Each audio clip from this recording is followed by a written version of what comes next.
dhe jurisprudencën e Gjykatës Evropiane të Drejtave të Njerëzit apo rekomandimet e Komisionit të Venecias në raste të tilla. Kryeministri Rama ka thënë se nuk ka asnjë rast të ngjashëm në botë që të jetë marrë një vendim pezullimi për një ministër apo zyrtar të këtyre përmasave. Të gjitha këto çështje ne do t'i sqarojmë me juristin Marash Logu. Faleminderit zoti Logu. Faleminderit për ftesën. Fillimisht për të sqaruar vendimin e sotëm të Gjykatës Kushtetuese. Kolegji Penal i Gjykatës Kushtetuese ka vendosur që çështja t'i kalojë mbledhjes së gjyqtarëve. Do të jetë mbledhja e gjyqtarëve që do të shqyrtojë lishmërinë e po themi këtij vendimi apo do të shqyrtojë kriteret nëse ankimi i kryeministrit pranohet apo jo. Spari çdo kërkesë që dorëzohet në Gjykatën Kushtetuese i nënshtrohet një vlerësim i paraprak apo një shqyrtim i paraprak nga një kolegj i përbërë nga 3 gjyqtarë, të cilët vlerësojnë nëse kërkesa përmbush kushtet formale. Cilat janë kushtet formale? Janë 3 kushte të tilla. Kushti i parë ka të bëjë me legjitimimin e personit që është drejtuar Gjykatës Kushtetuese, pra ka apo jo të drejtë personi të drejtohet Gjykatës Kushtetuese me një kërkesë. Së dyti ka të bëjë me afatin brenda të cilit kushdo duhet i drejtohet Gjykatës Kushtetuese, dhe së treti ka të bëjë me faktin nëse çështja hyn apo jo në jurisdiksionin e Gjykatës Kushtetuese, e thënë me fjalë thjeshta, a është Gjykata Kushtetuese kompetente për shqyrtuar këtë kërkesë. Këto 3 kërkesa shqyrtohen paraprakisht apo vlerësohen paraprakisht nga një kolegj i përbërë nga 3 gjyqtarë. Duhet të plotësohen të treja njëkohësisht? Duhet të plotësohen të 3 kërkesat në mënyrë që çështja t'i kalojë për shqyrtim seancës plenare të Gjykatës Kushtetuese, që do të thotë të gjithë gjyqtarëve të Gjykatës Kushtetuese që mblidhen në një seancë në dhomë këshillimi ose në një seancë plenare të hapur. Në rastin konkret, rezulton në fakt që kolegji i 3 gjyqtarëve ka pasur dyshime. Ky është koncepti që jep në 24 i rregullores për Gjykatën Kushtetuese, ka pasur dyshime që kërkesa nuk përmbush kushtet e pranueshmërisë.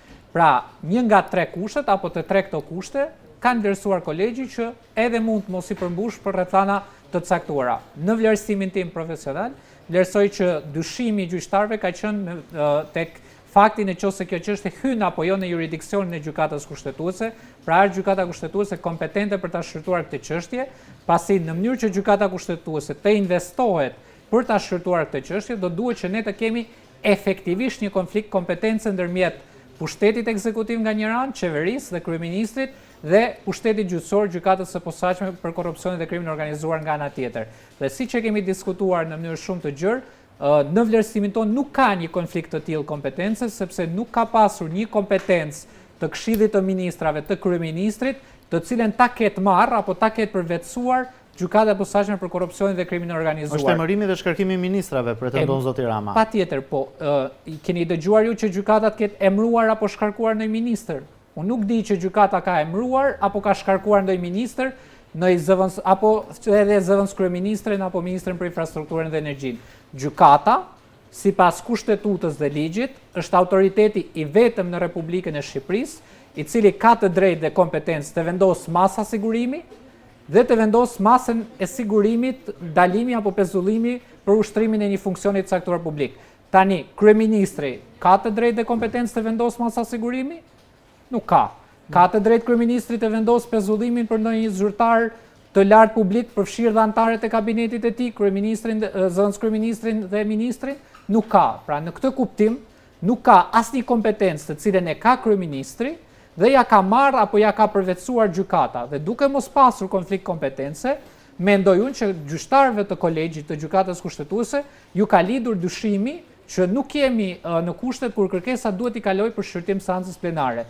Dhe kjo është arsyeja që bazuar në nenin 31 të ligjit organik për Gjykatën Kushtetuese dhe nenin 24 të rregullores së brendshme të Gjykatës Kushtetuese, është vendosur që çështja t'i kalojë për shqyrtim mbledhjes së gjyqtarëve, që përbëhet nga gjithë gjyqtarët e Gjykatës Kushtetuese, janë 8 aktualisht sepse ka një vakancë, të cilët do vlerësojnë nëse kërkesa i përmbush apo jo kushtet e pranueshmërisë pa shqyrtuar themelin e saj.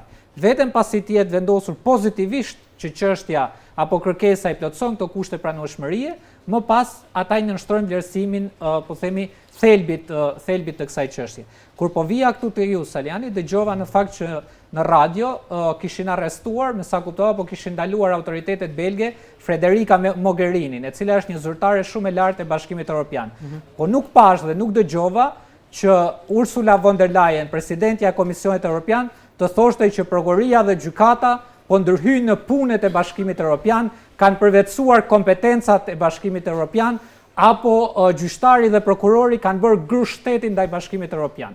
Nuk kishte asnjë deklaratë, asnjë përfaqësuesi të lartë të Bashkimit Evropian për një masë dhe përhetime që janë duke u kryer aktualisht nga prokurorët dhe gjykatat evropiane ndaj Federica Mogherini, që siç e dini ka qenë ministra e jashtëm ose përfaqësuesja lartë e politikës së jashtme Bashkimit Evropian dhe sot ushton një detyrë shumë të rëndësishme, siç është rektore e Kolegjit të Evropës dhe e keni parë këtu her pas here krah për krah me kryeministrin Edi Rama. Kështu që është e paprecedent që një kryeministër i lejon vetes ta shndërroj veten, por edhe institucionin që ai drejton, në një zyrë avokatie për një të pandehur për korrupsion.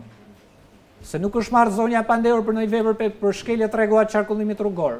Është marrë për një nga veprat korruptive, siç është shkelja e barazisë së pjesëmarrësve në tendera, dhe prokurori ka konfirmuar që në fakt vijojnë hetimet edhe për procedurat e tjera prokurimi publik, por edhe për veprat të tjera penale. Ndërkohë, kryeministri Rama në një reagim pas vendimit të kolegjit